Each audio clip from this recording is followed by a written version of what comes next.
here. Sharing. I know, she's excited. Yelling at us. Oh, okay. I don't know if that's what he's. Okay. Yeah, part 13, we are in chapter 25. Yeah.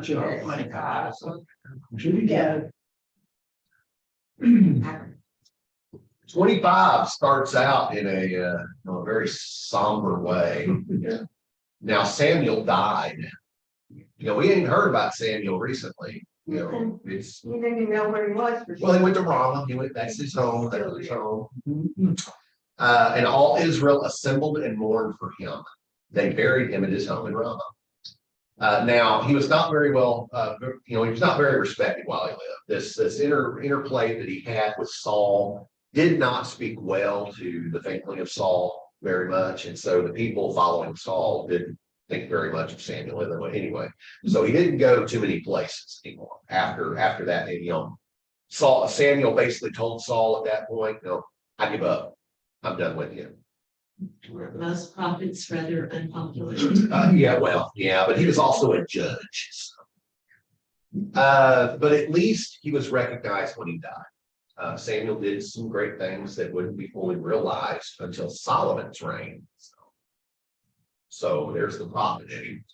And in the end of verse 1 there, then David got up and went down to the wilderness of Paran. Now, Paran means beauty. Paran means beauty. Beauty. So David got up and he got his beauty sleep. Verse 2, there was a man in Maon whose property was in Carmel. The man was very rich. He had 3,000 sheep and 1,000 goats. He was shearing his sheep in Carmel. Now the name of the man was Nabal, and the name of his wife Abigail. That's a familiar name. The woman was clever and beautiful, but the man was surly and mean.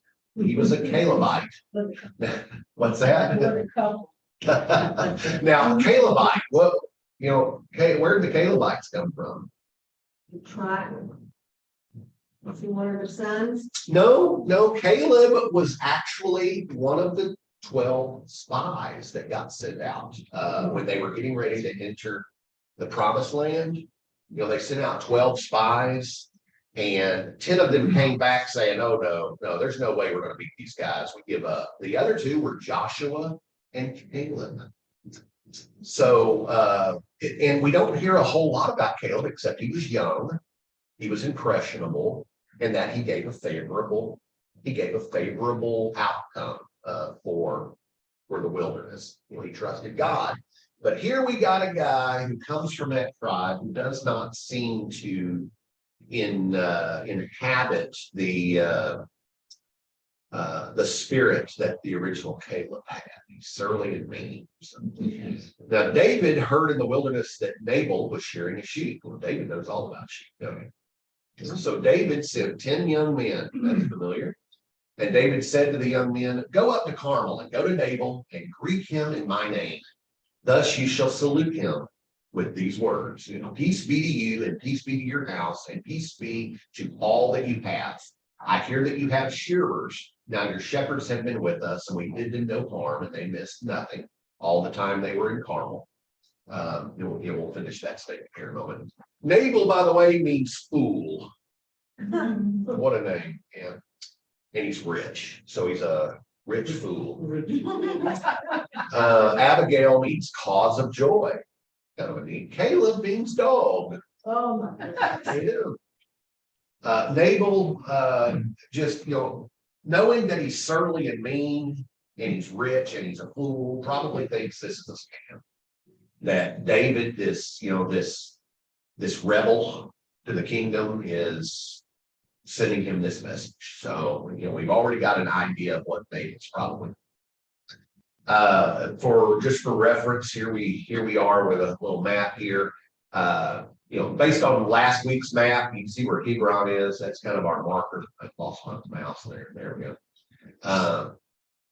But Hebron, so he was way up in here. And then David ran all the way down to here, Adamah. But now he has come over to Maon, or well, this is where Nabal is. Remember, David ran from here and he hid out in the area of Saul's family, the wilderness of Ziph. This is where Saul's family lives. But here's Carmel. So you can see how close they are. David's probably between Carmel and Ziph here. And he sends notice to Maon. Hey, we've had your sheep herders out here with us and we've been taking real good care of them, but I hear you've got shearers. So David, what does that seem to imply David's doing?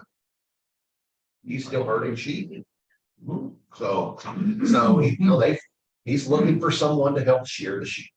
And so he sends word to Maon. So verse 8, ask your own servants and they will tell you, therefore be favorable toward my men. Since we come at a festive time, please give your servants and your son David whatever you can find. So this is the end of his little statement to Nabal that he sent these 10 men with. Your servants have been with you, your shepherds have been with us. They'll tell you that we've been very nice to them. We're just asking, here's my men, be favorable to them too. We're coming at a festive time. Remember, sheep shearing is part of that harvest time frame. And that's a festival for most people. They take that as a festive time. So we heard that back when David was supposed to be in Saul's palace during the harvest time. And David used the excuse that he's got his family. They have a family festival that he's going to. So it's a time of festivities. And then please give your servants and your son David whatever you can find. Of course, he's asking for shearers, but he here at the end he says, "Hey, whatever you are willing to offer, we'll take." So David knows something about sheep here. It's a festive time, and festivities, especially how you treated the alien, the visitor, required hospitality. And payment for services rendered. So he's probably in this idea of taking care of the shepherds of Nabal, that he's probably paid them and fed them and housed them and all that, because David had all the resources there. Right. So verse 9, when David's young men came, they said all this to Nabal in the name of David, and then they waited. But Nabal answered David's servants, "Who is David? Who is the son of Jesse? There are many servants today who are breaking away from their masters. Shall I take my bread and my water and the meat that I have butchered for my shearers and give it to men who come from I do not know where?" Remember, he's a rich fool. So David's young men turned away and came back and told him all this. Look at David's response. David said to his men, "Every man strap on his sword." They have really angered David. And every one of them strapped on his sword. They're willing to take up arms. David also strapped on his sword, and about 400 men went up after David, while 200 men remained with the baggage. Baggage meaning the sheep. Everything, yeah, all their belongings. Remember, they're living out in the wilderness. So there's a lack of hospitality. David's response was, "Well, who do you think you are?" This is not the typical response for David here. He's acting like Saul. And 400 armed soldiers is not a statement. It's an assassin unit. So yeah, man, we haven't seen this from David yet. He's been pretty nice when people meaning to do harm or were mean to him. So this is kind of a weird. Verse 14, but one of the young men told Abigail, Nabal's wife, "David sent messengers out of the wilderness to salute our master, and he shouted insults at them. Yet the men were very good to us, and we suffered no harm, and we never missed anything when we were in fields, as long as we were with them. They were a wall to us, both by night and by day, all the while we were with them, keeping the sheep. Now, therefore, know this and consider what you should do, for evil has been decided against our master and against all his house. He is so ill-natured that no one can speak to him." Yeah, so Nabal being this jerk to David's people, the servants of Nabal, the shepherds who have come back, they see all this happening and they realize, our master has really done Nothing something good's bad. gonna come. Right, and so one of them tells his wife Abigail. Now, I will say that that is probably a little odd. Because Abigail wouldn't really be dealing with the servants. So this might tell us something about the relationship between Nabal and his servants. That Abigail was the one having to take care of them. So, okay. David's due payment. And Nabal reviled him. We can't talk to him, but maybe you can. That's basically the message. 18. Then Abigail hurried and took 200 loaves, 2 skins of wine, 5 sheep ready dressed, 5 measures of parched grain, 100 clusters of raisins, and 200 cakes of figs. She loaded them on donkeys and said to her young men, "Go on ahead of me, I am coming after you." But she did not tell her husband Nabal. As she rode on the donkey and came down under cover of the mountain, David and his men came down toward her, and she met them. Now, David had said, "Surely it was in vain that I protected all that this fellow has in the wilderness, so that nothing was missed of all that belonged to him. But he has returned to me evil for good.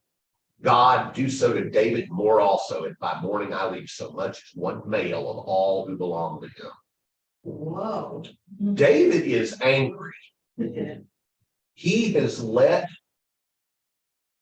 this idea of lack of hospitality really get to him. I'm guessing that some of it may have to do with him spending a year in the wilderness at this point. Right. And now the fact that she didn't tell her husband, I mean, we understand the dynamics of marriage within the ancient Near East, at least some degree. But we also can figure out certain things about the dynamics of this marriage, and that they were probably very different than what was typically there. Nabal probably was very abusive husband, probably. I mean, it's just a guess. We don't know. It doesn't say that. We just know that he's surly and mean. But she went off and did that on conscious, right? Probably, there's probably some fear, but there's also some, if we think about this, there's probably a sign of respect for her husband. She's trying to protect him by doing this too. So, we can garner some information from reading this way, but the word for 2 skins of wine, those are seahs or sayas. They equal about 7.6 liters each. So, so about 15 liters of wine. It's 400 men. Figured they're going to be eating those 5, prepared sheep and loaves of bread and clusters of raisins, cakes of figs. That's a lot, man. Let's stop and go eat breakfast. Now donkeys. She's on donkey. She loaded them on donkeys. Now donkeys is a sign of prosperity. If you have donkeys, you're rich. Remember Saul, his family raised them. Yeah. So, and all that sign of food, those are signs of prosperity. So, okay, on to verse 20. When Abigail saw David, she hurried and alighted from the donkey and fell before. I love that word, alighted. Now we use words like alit or just got down. Get down, get down, get down. She hurried and alighted from the donkey and fell before David on her face, bowing to the ground. She fell at his feet and said, "Upon me alone, my Lord, be the guilt. Please let your servant speak in your ears and hear the words of your servant. My Lord, do not take seriously this ill-natured fellow, Nabal." That's what she called her own husband, this ill-natured fellow. For as his name is, so is he. Fool. Follow me. Nabal is his name, and folly is with him. But I, your servant, did not see the young men of my Lord whom he sent. So she didn't know anything about the people that came from David. She only found out about that through their own shepherd that had come back. So here she is. She's coming as a servant. She's not coming as a snob.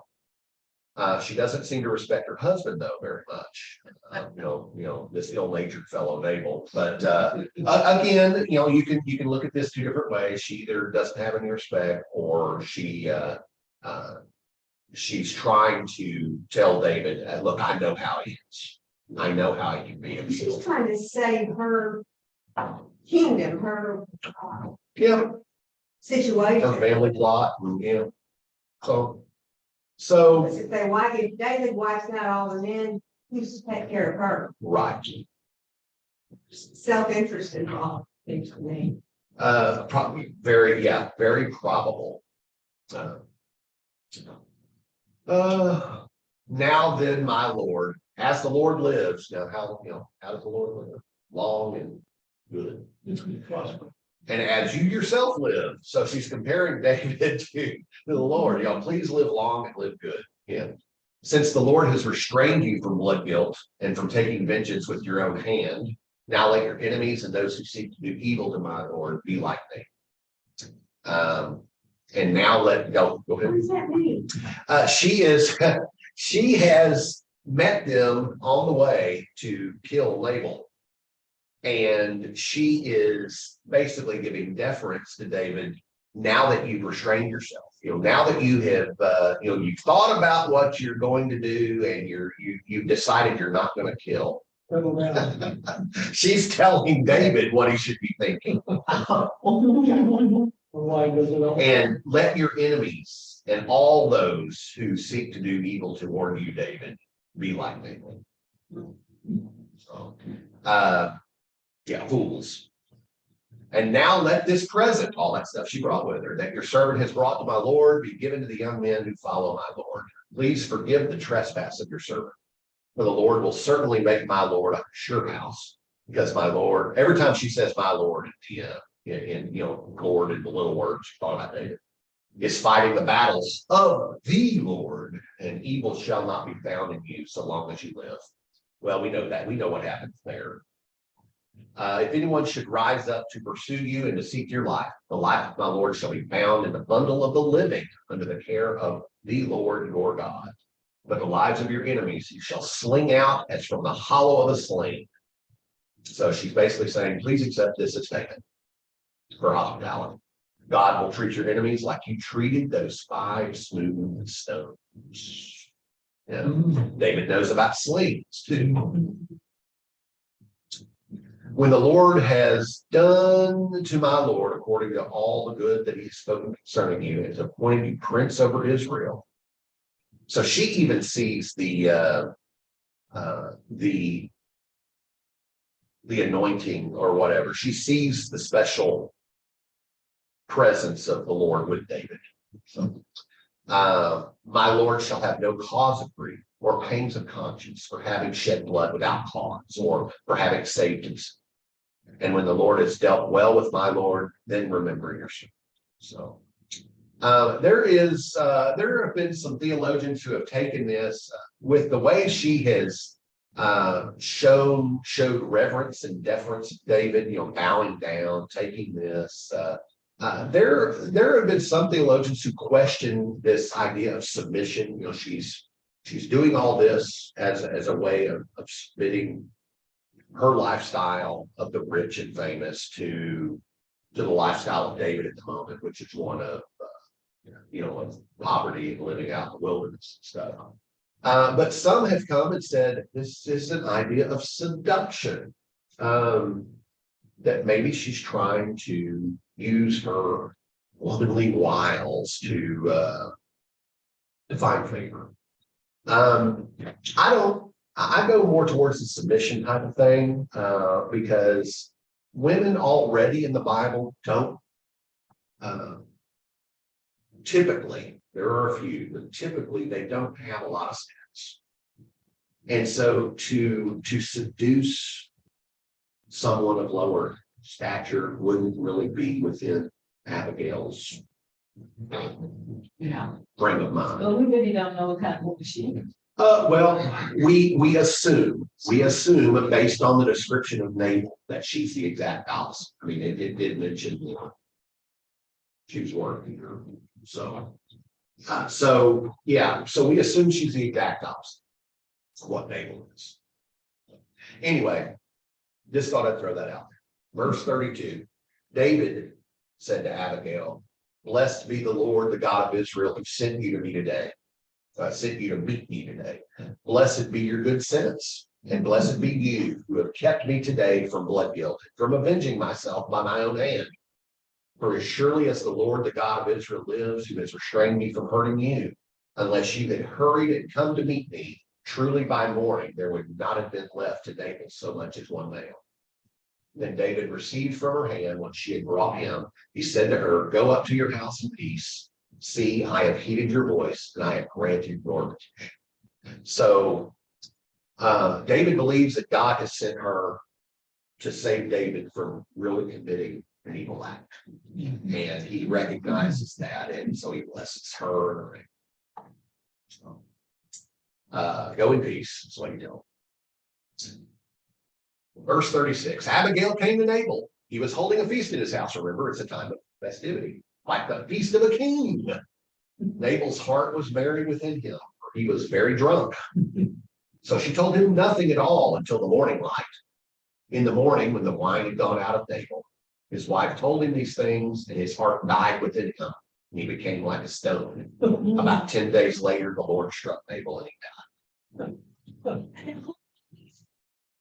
He was upset that she made peace with David. Well, she did her wifely duty of informing him. You know, she didn't tell him anything before she left, but she told him everything the morning after he got up. This makes me think she did seduce David, Maybe and that's what. that's why theologians think that. It made Nabal so angry that he had a Yeah, heart attack. maybe right. That's what I think. He had a heart attack. He was hungover, and he got so mad he either stroked out or had a heart attack or something. Yeah, his heart died within him. And then 10 days later he died. So he could have invited David to the feast and avoided this issue altogether.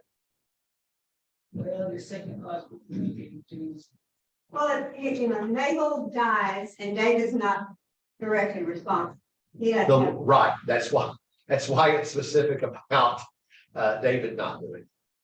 So the Lord struck me. Okay. Verse 39. When David heard that Nabal was dead, he said, "Blessed be the Lord, who has judged the case of Nabal's insult to me and has kept back his servant from evil. The Lord has returned the evil doing of Nabal upon his own head." Then David sent and wooed Abigail to make her his wife. When David's servants came to Abigail at Carmel, they said to her, "David has sent us to you to take you to him as his wife." She rose and bowed down with her face to the ground and said, "Your servant is a slave to wash the feet of the servants of my Lord." Abigail got up and hurriedly rode away on a donkey. Her 5 maids attended her. She went after the messenger of David and became his wife. So basically, she's telling these servants of God, "Thank you, God, for keeping me from doing what you're doing." That's what David said. Thank you, God, for keeping me from doing what we're doing. So again, we get this idea that the first time David had the opportunity to kill Saul, and by his own hand. Then we get this story of another person willing, doing him bad, and him just taking it to a whole different extreme, and yet God stayed his hand from doing something. So David's had a lot of things to think about in the last month or so. And we said, I think that David had respect for Saul as God's anointed. Correct. And so he didn't kill Saul, but he didn't have any reason to respect Nabal. Nabal was right. There was right. He wasn't God's anointed. Right. And And he meant well. And I think David probably came to that point where, it's, hey, I can get in good with this rich guy over here. Maybe we can work something out. I've been good to his people, we're good to mine. Well, At worst, maybe we'll just be acquaintances. Maybe what's going on, and right for the response he got, it angered him, it made him mad. So Abigail becomes David's wife. So now he's got how many women? Well, Yeah. two, but Yeah, we know the those. next verse gets. Right. Yeah, he's got two. He's got Michael, the daughter of Saul, that was given to him because yeah, well, we haven't got there yet. Yes. And he got Michael was given to him as a wife because he defeated Goliath in battle. So, and became the king's son. So now he's got Abigail by God defeating David. Doesn't say a whole lot for the way David gets wives, does it? Although it does say he wooed her. So I guess he's a little bit of a romantic. He wooed Abigail from a distance. He sent people to go get her. Yeah. Okay. 43. David also married Ahinoam of Jezreel. Both of them became his wives. Saul had given his daughter Michael, David's wife, to Palti, son of Laish, who was from Galim. Now, so now he's gained 2 wives, but he's lost 1. So he's back down to 2. So can you give somebody a wife and then take her? well, Saul apparently can. Saul, that tells you something about Saul and his the way he treats his daughters, because he had more. He uses them as political tools. So Ahinoam. Now this is a girl's name here, but it means brother of pleasantness. So Jezreel means may God give seed, may God help give birth. Palti means my deliverance. Laish means lion. Galim, cover up. That whenever you see M on the end of a word, that means multiple. We've heard this term Elohim, which means gods, means multiple gods. El means God, Elohim means more than one God. We hear the word seraphim, which is more than one seraph, more than one angel. So, the I am means, so who cover up means it's plural. It's a group of people who cover up. So, here Saul spikes David by giving away his wife. So, yeah, you're no longer my son-in-law. This is an idea of where all this is going. Well, I put this on here because of Galim. Where's my mouse? Keep losing my mouse. Should be in It's Yeah, not showing up on the screen. there it is. Right. Okay. So right here, that's where Galim is. And I'm looking for Hebron. You see Scale of Bethlehem. miles and all, or it is. Yeah, but when I do these slides, that little scale blocks it off. It would be down here. So originally the whole thing was a square. I don't think they've got Hebron on it. Look down at the bottom, is that me from way down there, or is that something else? What is that? It It looks kind of like a double y'all made, but are you? I don't know. I don't think Hebron is that far down. It's 10 miles. It's It 10 might miles. be. Right, it might be. Yeah, there's this. Yeah. So that might be Hebron. Oh. So if we, good spot there. If we take that, if he's out here and Saul, who is, he's probably down here too, sit down here. He took Michael and sent her as far away from David as he could get. Although there's Ramah. I don't know. Yeah, that's not the Hebron we're talking about. It can't be. 'Cause That gold part. there's Ramah. It's all desert. Yeah, the gold is all mountainous desert. So we're talking about areas. Anyway.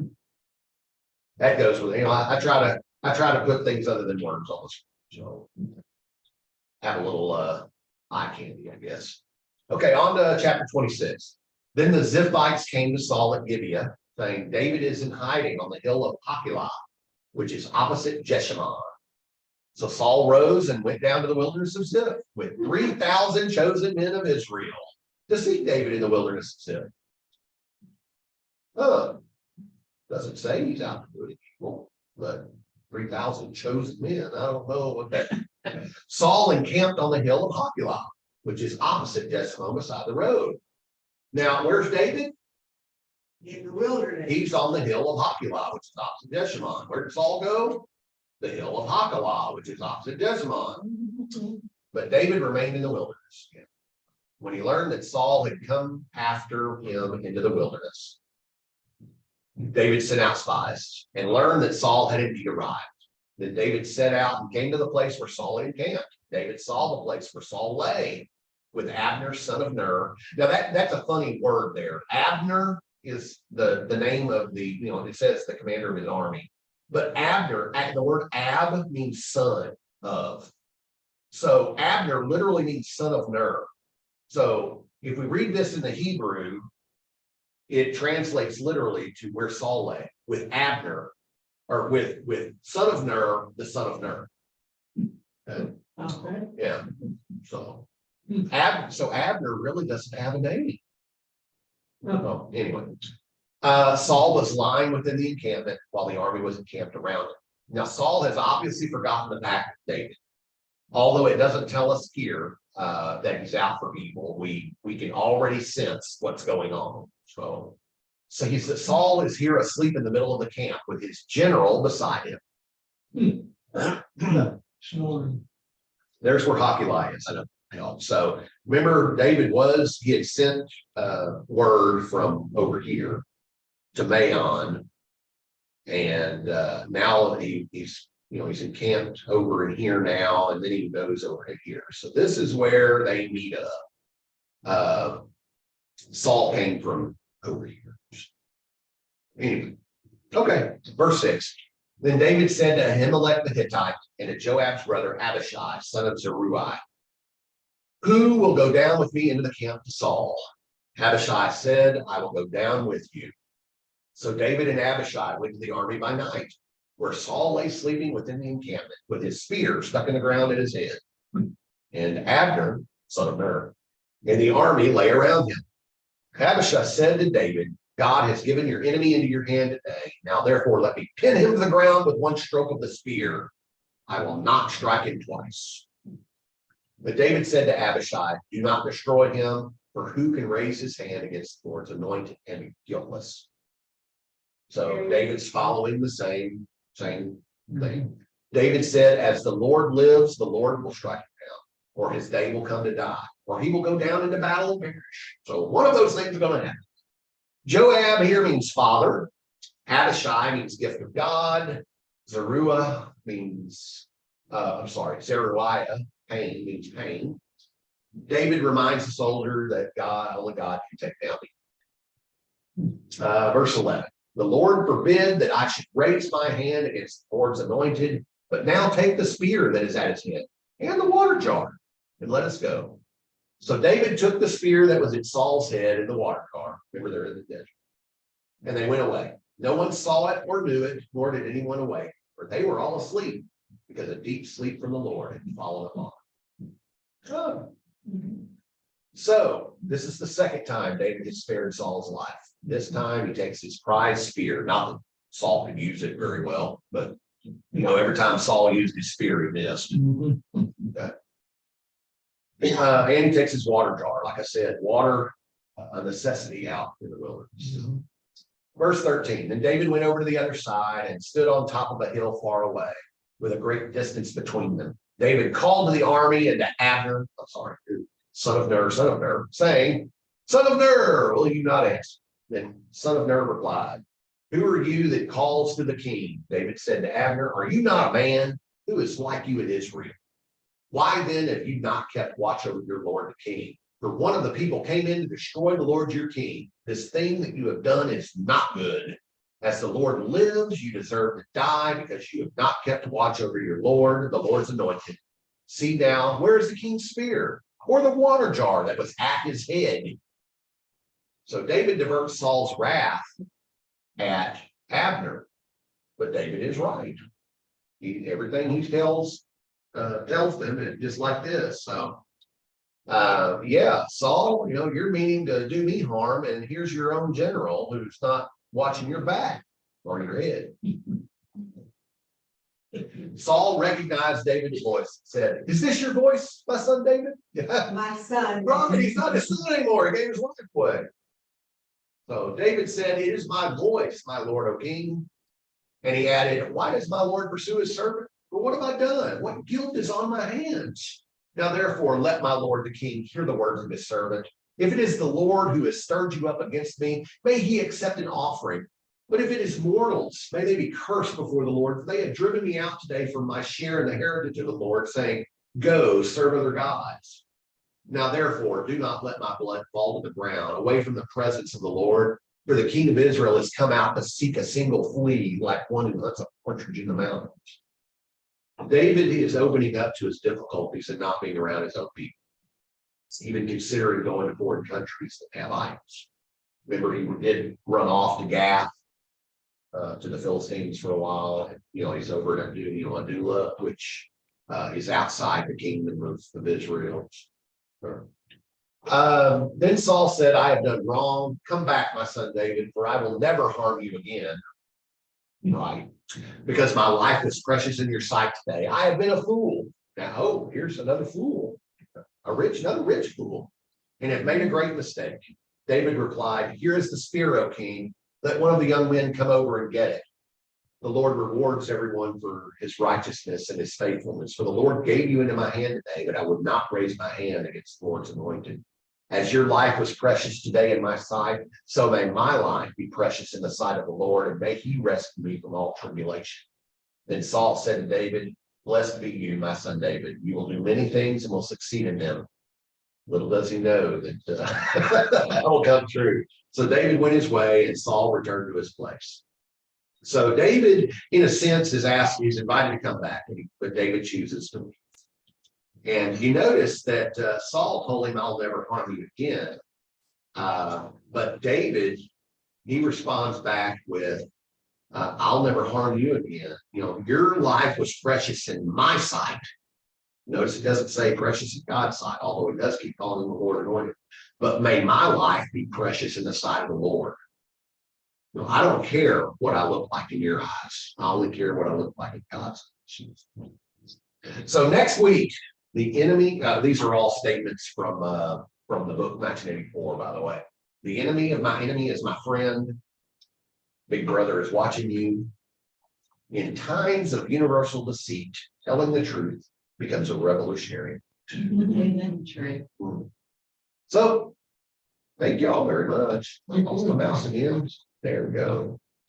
Okay, well, thank y'all.